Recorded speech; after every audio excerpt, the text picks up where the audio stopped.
Hi friends, मैं अपने इस यूट्यूब चैनल में आपका स्वागत करता हूं। दोस्तों, आज हम बात करने वाले हैं कार्यपालिका के संबंध में उच्च न्यायालय के बारे में बात करेंगे। तो आज हम बात करने वाले हैं हाई कोर्ट के बारे में कि हाई कोर्ट के संबंध में एग्जामों में क्या-क्या क्वेश्चन पूछे जाते हैं। तो आज उनको हम डिस्कस करने वाले हैं। देखिए, अगर आप UPSC, state PCS, SSC, bank, railway, SI दरोगा एग्जामों की आप तैयारी कर रहे हैं, तो आपसे इंडियन पॉलिटी के संबंध में उच्च न्यायालय यानी कह सकते हैं हाई कोर्ट के संबंध में बहुत से इंपॉर्टेंट क्वेश्चन देखने को मिलते हैं। दोस्तों, आइए शुरू करते हैं और हम देखते हैं कि हाई कोर्ट के संबंध में क्या क्या इंपॉर्टेंट क्वेश्चन बनते हैं, उनको आज हम डिस्कस करने वाले हैं। चलिए स्टार्ट करते हैं। पहला क्वेश्चन हमारे बीच में कह रहा है कि संविधान के किस अनुच्छेद में उच्च न्यायालय के कार्य का वर्णन किया गया है। मीन्स हम कह सकते हैं कि जो उच्च न्यायालय है वो संविधान के किस अनुच्छेद में उसका वर्णन किया गया है।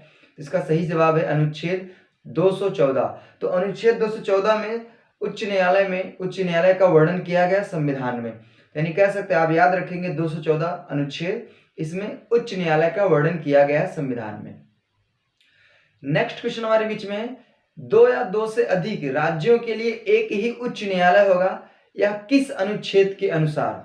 तो आपसे पूछ रहा है कि मतलब एक से अधिक राज्य, से कुछ ऐसे राज्य होते हैं जो छोटे होते हैं, तो वहां पे जरूरी नहीं कि वहां पे प्रत्येक जगह पे उच्च न्यायालय बनाया जाए। तो कुछ राज्य ऐसे होते हैं जो छोटे होते हैं, तो वहां पे मतलब जहां उसके पड़ोस में जो भी राज्य बड़ा होता है, तो उस उच्च न्यायालय से उसको कनेक्ट कर दिया जाता है। तो ये कह रहा है आपसे कि दो या दो से अधिक राज्यों के लिए एक ही उच्च न्यायालय होगा, यह किस अनुच्छेद के आधार पर कहता है। तो इसका सही जवाब है अनुच्छेद 231। तो अनुच्छेद 231 के अनुसार हम कह सकते हैं कि एक या एक से अधिक राज्यों के लिए एक ही उच्च न्यायालय बनाया जा सकता है। तो इसका सही जवाब है, आप इसको इंपॉर्टेंट रखेंगे। नेक्स्ट क्वेश्चन कह रहा है कि वर्तमान में भारत में कितने उच्च न्यायालय हैं। मीन्स आपसे टोटल हाईकोर्ट का नाम पूछना चाहता है कि भारत में कुल मिला के कितने उच्च न्यायालय हैं अभी तक। तो आपको पता होना चाहिए कि भारत में अभी तक कुल मिला के 24 उच्च न्यायालय हैं। यानी हम कह सकते हैं कि जैसे अभी हमने बताया कि एक से कुछ ऐसे राज्य हैं जहां पे कोई दूसरा राज्य से कनेक्ट हुआ है, तो यानी कह सकते हैं प्रत्येक राज्यों में उच्च न्यायालय बनाना उचित नहीं रहा। तो कुछ ऐसे जो छोटे राज्य हैं उनको हम दूसरे राज्यों से कनेक्ट कर देते हैं। तो यहाँ पे हम आपसे पूछेगा कि भारत में कितने उच्च न्यायालय हैं, तो इसका सही जवाब है अभी तक भारत में कुल मिला के 24 उच्च न्यायालय भारत में हैं। तो इसका इंपॉर्टेंट है, आपको इसके संबंध में आपसे एक क्वेश्चन बनेगा, आप इसको इंपॉर्टेंट रखेंगे।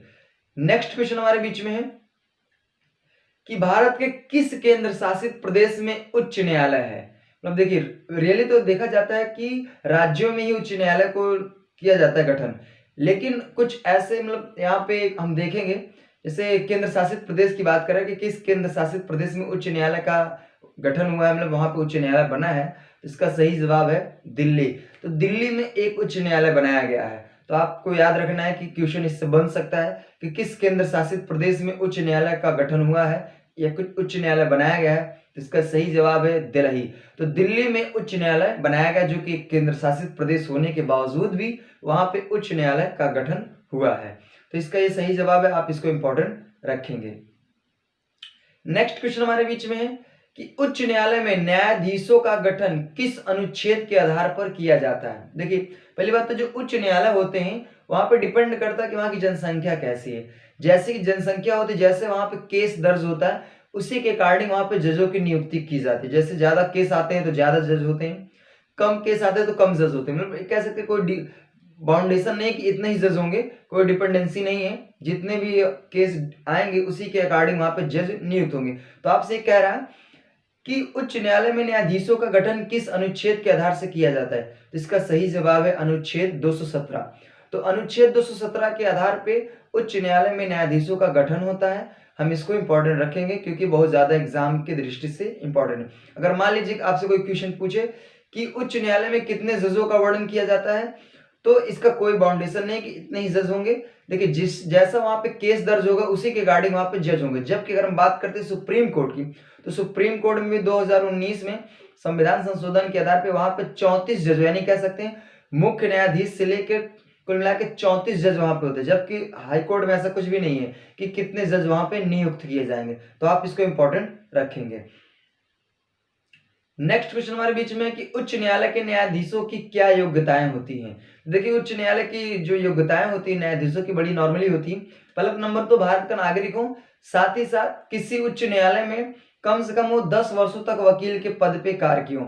किसी उच्च न्यायालय में या फिर कोई डिस्ट्रिक्ट न्यायालय में हम लोग कह सकते हैं अगर आप 10 वर्षों तक वकील के पद पे कार्य किए हैं तो आप उच्च न्यायालय के न्यायाधीश पद योग्य हैं, आप वहां के जज बन सकते हैं। तो ये कुछ इसकी कुछ निम्न योग्यताएं यानी कह सकते हैं कुछ निम्न शर्तें थी जिसको हमने डिस्कस किया, तो इसके संबंध में आपसे क्वेश्चन बन सकता है।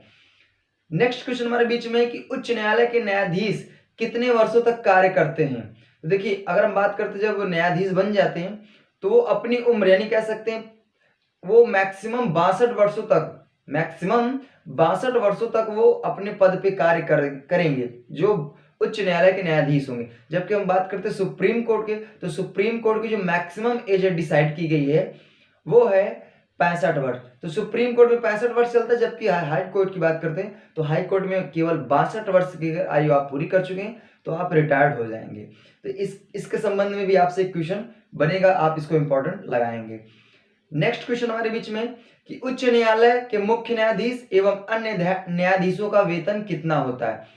मीन्स कह सकते हैं कि chief justice of state and और भी जो जस्टिस होते हैं, जो हाई कोर्ट के जस्टिस होते हैं, मुख्य जस्टिस और जो अन्य जस्टिस होते हैं उनका सैलरी कितना होता है। तो देखिए जो मुख्य न्यायाधीश होते हैं उच्च न्यायालय के, तो उनकी वेतन होती है 2,50,000 यानी कह सकते हैं 2,50,000 रुपए प्रति महीना पाते हैं उच्च न्यायालय के मुख्य न्यायाधीश। अगर हम बात करते हैं जो अन्य न्यायाधीश होते हैं उनका वेतन कितना होता है, तो अन्य न्यायाधीशों का वेतन होता है 2,25,000 रुपए। तो इसके भी संबंध में आपसे क्वेश्चन बन सकता है, आप इसको इंपॉर्टेंट रखेंगे।